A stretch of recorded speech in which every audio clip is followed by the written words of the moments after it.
So this short video is about using this formula to find the voltage coming out of a voltage divider. So here I've got 300 ohm resistor and 120 ohm resistor making up my voltage divider, 5 volts being divided. Now voltage 2 is the voltage dropped across resistor 2, so that is in fact the voltage out. So that voltage there is going to be V2.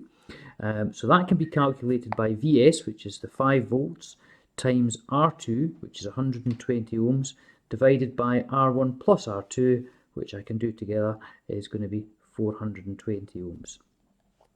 So, having done that, type that into my calculator. V2, 120 divided by that, times 5 is 1.42 volts. We can also use that same formula to help us calculate the voltages coming out at these 2 points. So this type of circuit, we would just temporarily imagine that we've lumped 2 of these resistors together.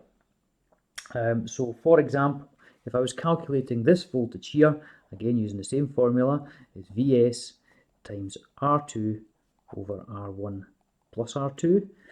Voltage 2 is 9 volts times R2, I'm going to treat as just being this 1000 ohms. R1 plus R2, well that's the whole lot together. So essentially what I'm doing is I'm just lumping those two together and pretending that these two together are one of them. So that's a total of, if I add those 3 numbers together, it becomes 3250. Voltage 2, when I type that into my calculator, works to be 2.77 volts at this point here. If I do that again for the top half, voltage 2 is equal to voltage supply times R2 over R1 plus R2.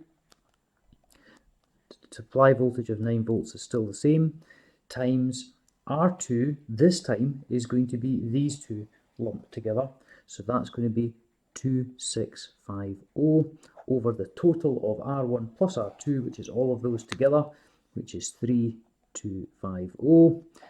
When I type that into my calculator, that works out to be 7.33 volts. Just to be absolutely sure, I know that 7.33 volts there, plus my 2.77 volts, they do add up to the 9 volts.